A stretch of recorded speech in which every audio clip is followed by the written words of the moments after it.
தந்தை, மகன், தூய ஆவியினுடைய அருளும் ஆசீரும் உங்கள் ஒவ்வொருவரோடும் நிறைவாக இருப்பதாக. நாங்கள் இந்த 2 நாட்களுக்குள் தவக்காலத்தை நாங்கள் ஆரம்பிக்க போகின்றோம். புதிய ஒரு காலத்தை நாங்கள் ஆரம்பிக்க இருக்கிறோம்.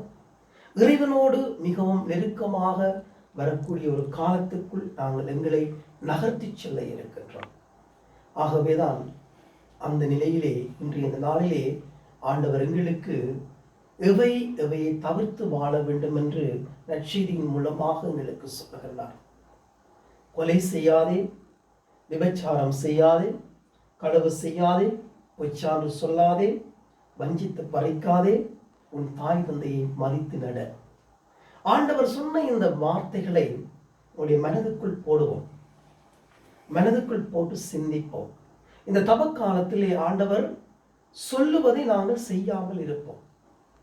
ஆண்டவர் சொல்லுவதை நாங்கள் செய்யாமல் இருப்போம். இன்று ஆண்டவர் எவற்றை செய்ய வேண்டாம் என்று சொன்னாரோ அவற்றை நாங்கள் மீண்டும் மீண்டும் செய்கின்ற பொழுது நம்முடைய வாழ்க்கை குழி தோண்டி புதைக்கப்படுகிறது. வாழ்க்கை மதிப்பெற்று போகின்றது, வாழ்க்கை அர்த்தமற்று போகின்றது. இறைவனோடு செல்லுகின்ற வழிகள் எல்லாம் மாறுபட்ட வழிகளாக மாற்றம் பெறுகின்றது. இறைவனுக்கும் எனக்கும் உள்ள தொடர்பை நாங்கள் அறுக்கின்றோம். இறை அன்பில் இருந்தும் இறை உறவிலிருந்து நாங்கள் பிரிந்து செல்லுகின்றோம்.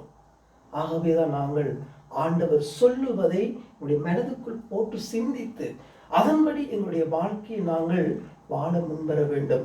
கொலை செய்கிறோம், கொலை செய்யாதே என்கின்றார் ஆண்டவர். விபச்சாரம் செய்கிறோம், விபச்சாரம் செய்யாதே என்கின்றார் ஆண்டவர்.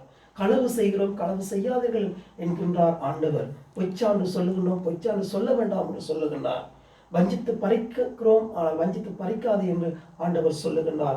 தாய் தந்தையை மதித்து நடக்காமல் இருக்கின்றோம், தாய் தந்தையை மதித்து நட என்று ஆண்டவராகிய கிறிஸ்து எங்களுக்கு சொல்லுகின்றார். ஆகவே ஆண்டவர் சொல்லுவதை எங்களுடைய வாழ்க்கையிலே கடைப்பிடித்து ஆண்டவர் சொல்லுவதன்படி எங்களுடைய வாழ்க்கையை வாழ வருகின்ற தவக்காலத்திலே நாம் முயற்சி எடுத்து நல்ல கருவூலத்திலிருந்து நல்ல எண்ணங்களையும் நல்ல சிந்தனைகளையும் நல்ல செயற்பாடுகளையும் நாங்கள் கொண்டு வந்து அதன் மூலமாக ஆண்டவருடைய வழியிலே செல்லும் நல்ல பிள்ளைகளாக, இறைவனுக்கு ஏற்ற பிள்ளைகளாக, இறைவன் விரும்புகின்ற பிள்ளைகளாக நாங்கள் உருமாற்றம் பெறுவோம்.